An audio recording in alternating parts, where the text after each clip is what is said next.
Hello everybody, my name is Farmer Phil, and in today's video we are going spreading some dung down the bottoms. So, we're having much to do, but anyways, we're going to get it done. As you may be able to tell from behind me, it is a piss wet day. So it is, it's absolutely lashing it down. Interesting to see how many people come for the sunflowers today. But anyways, so I have the K2 on the 99 as I'll be going stone picking later with a bit of luck. So I had to take the 99 off the baler, so I was just going to use it for the bit I want to get done. That's the plan. So I think the lads are going power washing out sheds today. Not much else on, just the weather. Surrey is all kind of caught up. The reason I'm putting out this dung, so it's actually starting to get a bit fogged up in here. I don't know, do I have any means of... I suppose I'll just work with the store open. We'll get rid of the fogginess of the windows. We have some dung that was left over from last year. It's in the pit a long time, I'll put it like that. It's kind of the remnants of what wasn't put out in the spring. So it's the longest stuff in the pit. So it's nicely rotted. Some of it is quite peaty. So it should be pretty nice stuff to break up and go out onto grassland. So that's what we're spreading. We also have all the wood chip we cleaned out of the calf sheds and the drags of the sheds from when the last of the cattle went out. But we're going to leave that for now anyways. We're all just concentrate on this older stuff. There's some of it in the face of the pit and there's some of it at the very back of the pit. So we'll get it out of the way. So yeah, we're putting this out on where the calves or where the bulls were on last. Generally speaking, this time of the year the bulls are on their kind of final rotation. I don't think they'll get a second rotation before they come in. So we go round after them with dung. Because we run out of Surrey this time of the year, getting the last bit out after second cuts. So we go out with dung to feed the ground where the bulls come off. So the bulls are off the field. We're going on to a couple of days, 3 or 4 days now.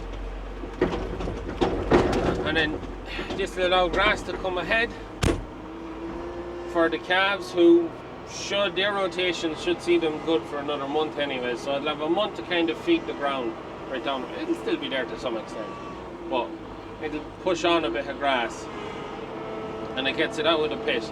We like to try and have the pit as empty as possible going into the winter, because we usually need all the space we can. We'll fill up this, we'll get 1 more or 2 more buckets in it, and then we'll go spread it. I mightn't overload it now because I don't want to get stuck. So we're going in here on the left. I have to open the wires off. It is not nice outside. So we're spreading our field of ducks.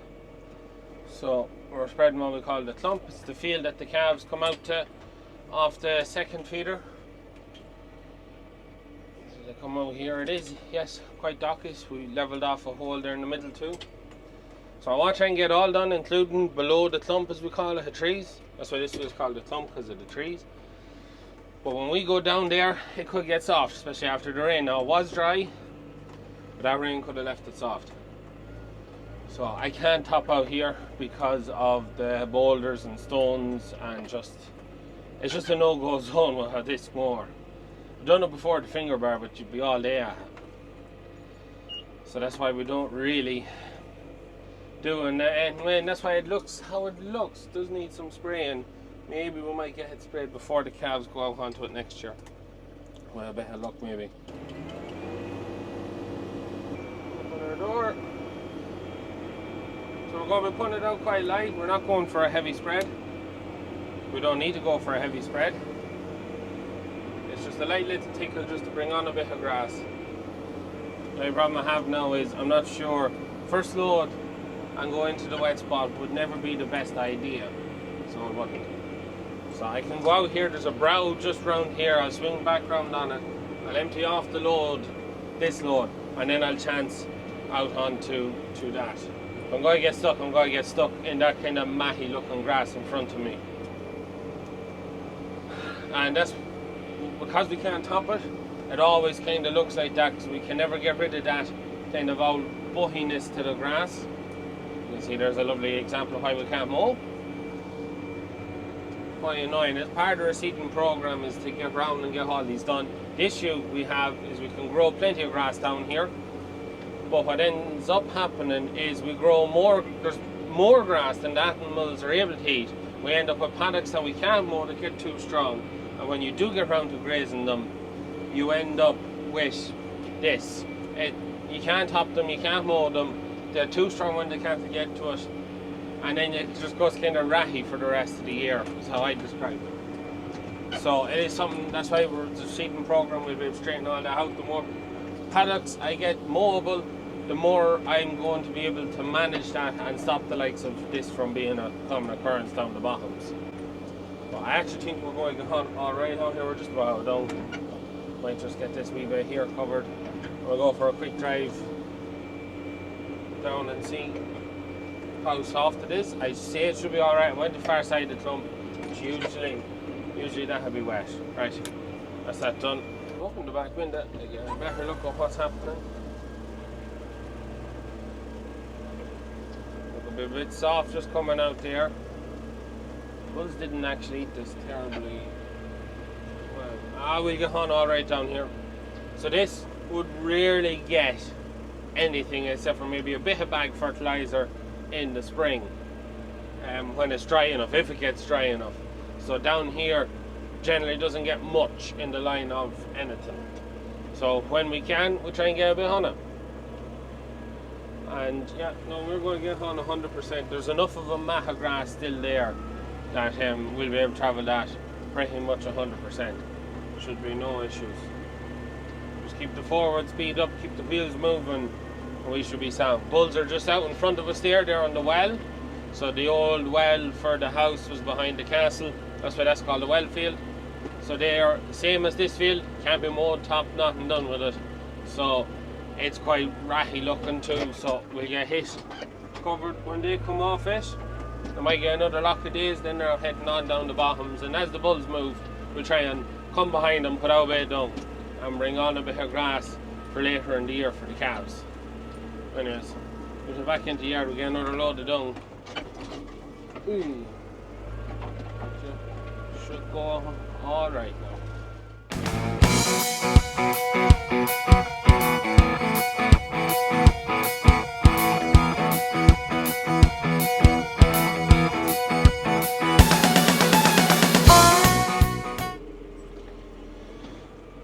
So, nearly got stuck that load. Yeah, just kind of ground it is. Driving along, grand, spreading away grand. There was a little bit of a... It's where there needs to be a short put in. That's basically what it is. But a little bit of a dung where you went through with the tractor. And next thing, that wheel, that side just went. And you could put on a bit of a tractor bit into the ground and she lifted it out. That's why I like the 99. Just sheer dogged power. There's the 6290 now or 70. That might not have ended just as well. But anyways, about 2 more loads going to do it. I just have the bit of dung used up at the front of the pit, so there's a bit of peaky stuff in the back corner of the pit. I'm going to pull that out of it now and use that. A lot of what's in the pit now is wood chip.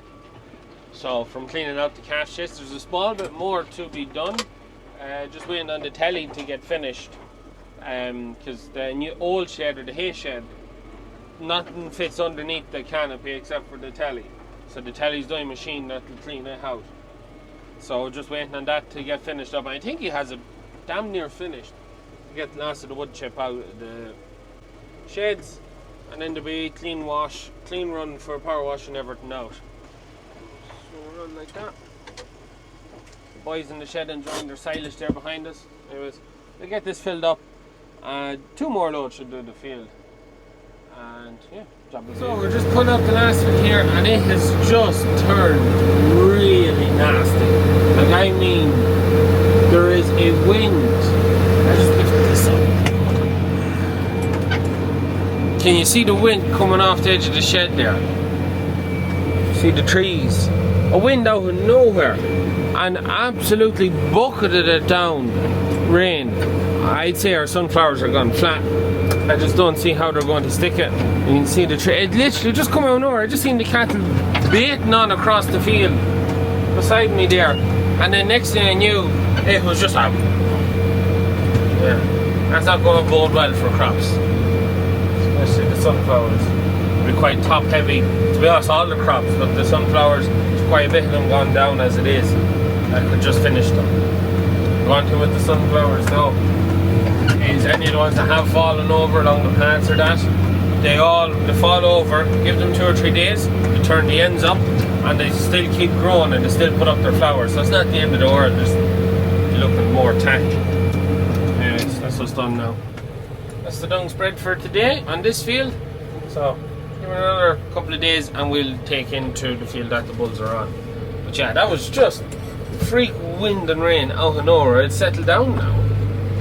Let's see what the sunflowers looks like. Pop all my wires again now, and we'll pack this up, and I want to move down to the back of the pit now, and I'll try and explain what I mean by that.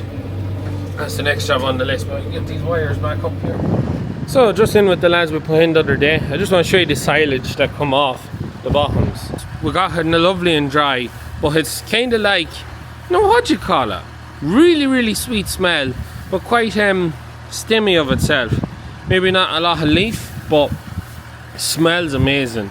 Really nice stuff. So this grass that grows down the bottoms, now this wasn't off that field we spread, but it's off the next field in that I can mow. We didn't reseed it or anything, but this is the grass that grows there. And that grass spends 2-3 months of the year underwater. And as soon as the water recedes, that grass just shoots up. And when we do get around to reseeding, we're not sure whether we should reseed them fields, because reseeded grass will not stick flooding, whereas what is growing there grows well, is a bit spindly of itself. Cattle don't tend to graze it terribly well, but it makes pretty good silage. But bales, I don't know, they bring the harvester down there, it makes good bales, and the lads here are enjoying it.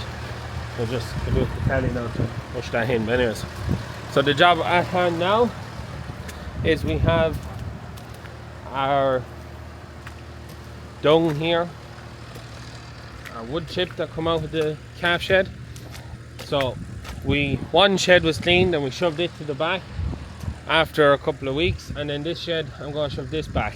And the reason we put it out and now we're going to move it is to try and help rot the actual timber, the bark mulch that's in it. It's bark mulch more so than his wood chip, but to try and rot that down, because it takes a lot of rotting. And from what I can't remember someone tell me, or I read it in a comment, the bark mulch, if we were to spread it like that, takes nitrogen out of the ground as it feeds off the bacteria that breaks it down, feeds off nitrogen to make it break down.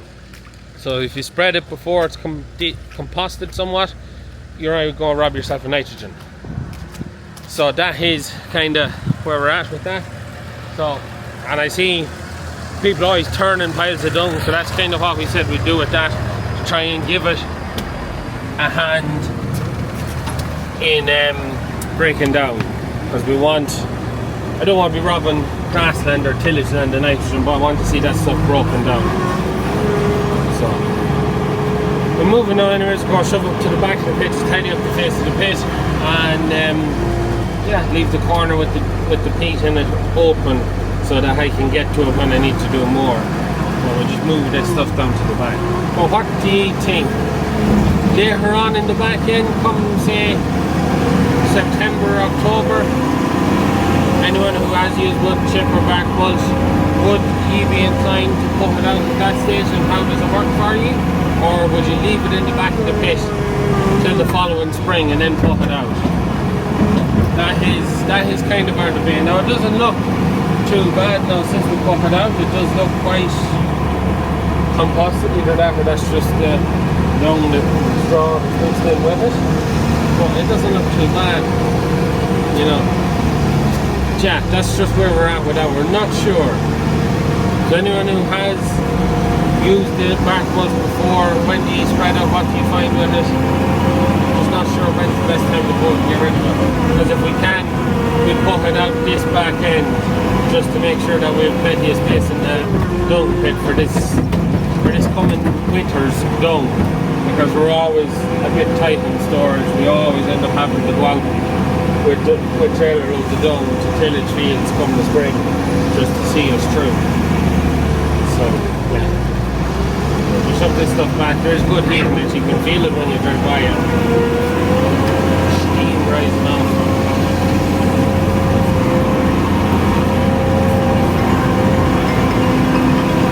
Hopefully that means it's breaking down, man. So on the phone, the stone picking I was to do today has been called off because of the rain. So that's what it is. It's kind of half expecting it. Before the weather station there this morning at 10.5 mil, and that's without the rain that's fallen since. It is to be a dry evening, so that will help, and we might get to it tomorrow. The next couple of days are dry. And then there's talks of a hurricane, or the tail end of a hurricane. Just a bad time of the year to be getting a hurricane or a tail end of a hurricane, because crops, especially spring crops and maize and that, they're kind of at their heaviest at the minute. You know, grain is kind of full, they're just starting to ripen off, they're not, the weight is in them, so that could see a lot of crops going down now, but have to wait and see. But anyways, hopefully this evening and tomorrow's time we'll get to the stone picking and we'll get it wrapped up. One of it is wood chip, when you're moving it like this, I can't get over, it's just the amount of heat, the steam that's coming off it. Like I can feel driving by with the door open, you can feel the heat of the steam rising off and coming into the cab. Like it is quite warm, I would imagine. Is it breaking down? So that's what I want. What I want to see. Shove the rest of this back, and yeah, just let me know in the comments, what do you think? Spread it in the back end or try and leave it to go out the following spring? We'll have to go out the following spring just to make space, but we wouldn't be able to keep it longer than that because of the true pot of dung that we have. Amount of it that we create. It seems to be well on its way, most of it anyways. Clean a bit up here at the front, around where Eric was sent out with rubbish. Himself and Lee were cleaning the workshop. Eric was sent out with 2 pallet load of rubbish to point to the skip, but for whatever reason he decided to put in the back of the dung pan. No idea why. Just full to may not to be picked up. Someday we'll get a shedder. Well, I don't know if we put a shed up there over this. Kind of half the bin. Now that could be 2 or 3 years away. But just to reduce some of the issues with all the wastewater that comes off the open pit, and putting in a canopy over the shed, over this. So like what basically a polytunnel. That's how I describe it. It's level off the walls, secure to the walls, and then we should get enough height then for machinery and everything. It'll end up being machinery storage, dry machinery storage during the summer when the dung is basically all out, and then we'd have it then for keep the dung out of the rain. That's us done. Our 100 tree orchard is out there. There's a good few apples on the trees. It's 4 years in now. We got a lot of cherries, but we're still seeing no plums, green gages, pears, any of that. There's a bit of work to be done this winter with just trimming the tops of trees and kind of cutting them back a wee bit. But anyways, that's it for today's video. This time of the year, last year we were blessed. We had the combine with winter corn and we had lots going on. This time of the year, kind of second cuts are coming to the end. Sorry, we're well under control. We're trying to make sure we don't have feck all to do for September. Just a bit of cutting to be done to get ready to get the last of the pits or last of the tanks out. And yeah, just odd jobbing around, getting jobs like that done, and hopefully next couple of days to try and get a bit of reseeding done down the bottoms and rooting and tearing. And Father Phil's working in the workshop last week or so now, trying to just fix up a lot of things going into the winter, like the telly and that. But yeah, just kind of waiting for the combine to start rolling, which it's another 10 days at least away before we'll be combining. So I hope you enjoyed today's video. Let me know what you think about the wood chip or bark mulch. Do it this back end or leave it till the spring. We can't leave it any longer than the spring anyways, because we just need to empty it all out. But anyways, yeah, let me know what you think. And anyways, I hope you enjoyed today's video. As always, please like and subscribe to the channel. Videos every Tuesday, Thursday and Sunday. That's it from me. Good luck.